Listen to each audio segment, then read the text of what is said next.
Hello. As you see, I'm bundled up. It's not a very nice day today, and I'm driving to the stables. You see, I'm very worried about this situation in America, and it's a great worry to me. My husband said, you shouldn't worry about things over which you have no control, and he's right there. But you can certainly worry about how you're going to prepare for situations over which you have no control, can't you? And the way I look at it is this. America is going to go through a period of serious economic instability. It's also going to go through a period of social instability as well.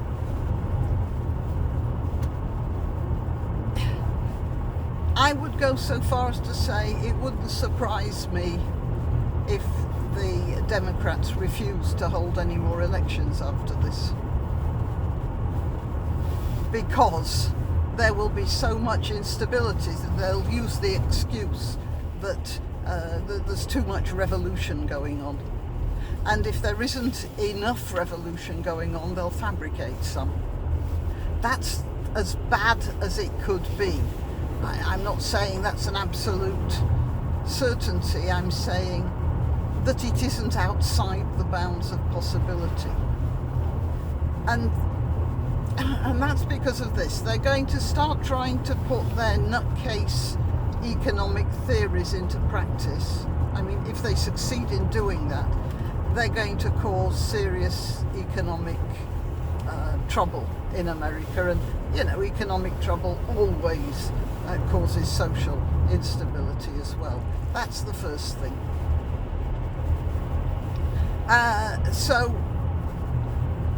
that's going to cause trouble worldwide, and it's going to give China a chance to act aggressively. Now, as a matter of fact, I mean, I know this is sticking the knife in at a vulnerable time, but I want to tell you, Americans, that the difficulty that you are having now comes from the way you treated Britain during the Second World War. Roosevelt was determined to strip Britain of its empire because he said empires were bad.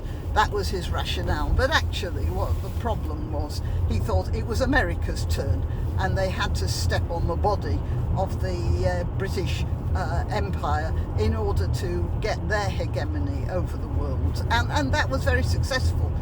They made Britain pay through the nose and every other orifice for the help they gave. It was sold at the time as America coming in, you know, rescuing Britain, you know, and all that sort of thing. The British participated in that myth, but actually those so-called liberty boats that were bringing food that Britain needed, I'm not suggesting that this was a hoax. But those liberty boats cost Britain money. They didn't come for free. They didn't come at the cost of the American taxpayer. So that was fine as far as it went. But then what happened, of course, was that in latter years, America has found that it is the only Western power policing the world. If Britain still had, well, at least some of its empire, or at least its, I'm not suggesting, you know, like a Raj or anything like that, but if it had these outposts that it used to have, then the British Navy would also be out there in the South China Sea policing the way stopping the Chinese from their persistent land grabbing. They're grabbing land in Nepal right now. Did you know that? If Britain were in India, they'd be out there on the borders of Nepal as well. So it's not... It's now that America is the only large power of which you have been so proud, and rightly so. But now it's turning out that you have to contend with China and Russia. Oh, Russia isn't such a terrible adversary right now, but it is an adversary. You are very much overstretched in America. Very much overstretched. And this gives me no satisfaction at all. In fact, it gives me nothing but serious concern.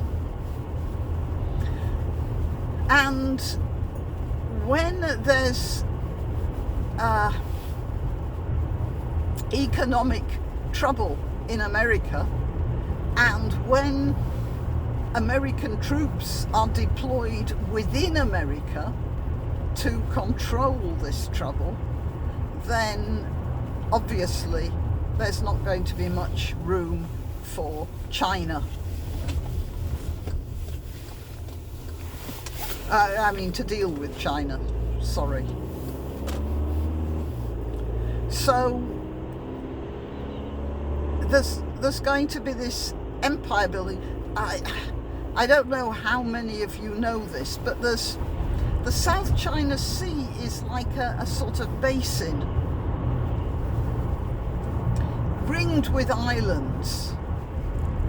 It's like a self-contained area, and what China has been doing is building islands in there and then declaring territorial rule over the places where they're building the islands.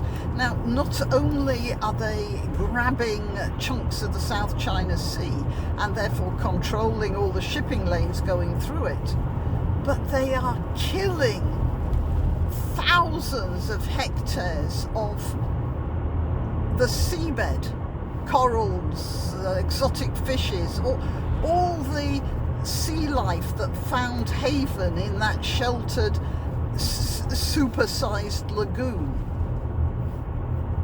And they have destroyed huge amounts of the ecology there, and nobody can do anything about it, and less and less will be done about it as America retreats into its shell simply for lack of money. So there's that problem as well, which does concern me. I mean, it's an ecology that's the other side of the world, but it's still something that should concern us all. It doesn't seem to concern anybody in the American left, or indeed even in the British left. All right, so that's one thing. Well, that's the second thing that concerns me then. Well, the third. I talked about economic collapse in America. I talked about China grabbing land, and I talked about ecological disaster in the Far East. Let's get back to America. The American working classes are going to suffer. And yeah, I don't have much connection with the American working classes, but I feel sorry for what's going to happen to them. And you can tell what happens when you look at California. Now there's a picture. All those homeless people camped out on the streets, and all those very rich people are walking past them saying, "F Trump." I'm going to beep that word out so I can put this on YouTube without demonetizing myself. Okay.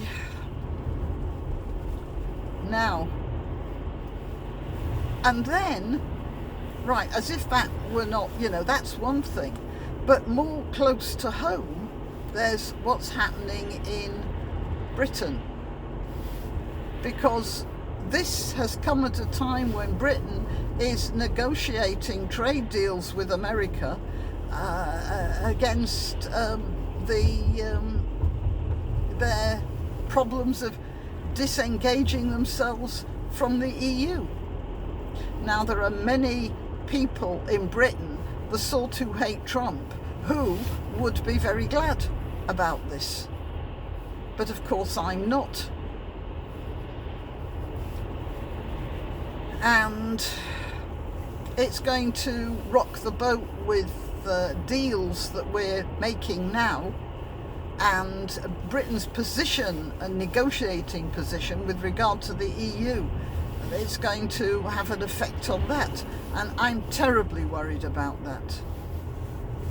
Especially the fishing industry, which has been almost destroyed by the EU and looked like it might come back with the proper controls that Britain could put on its coastal waters, and they might what's the word? They might stop. They might lose their courage, knowing that the next American president, Biden, Kamala Harris, will just not make any deals with Britain.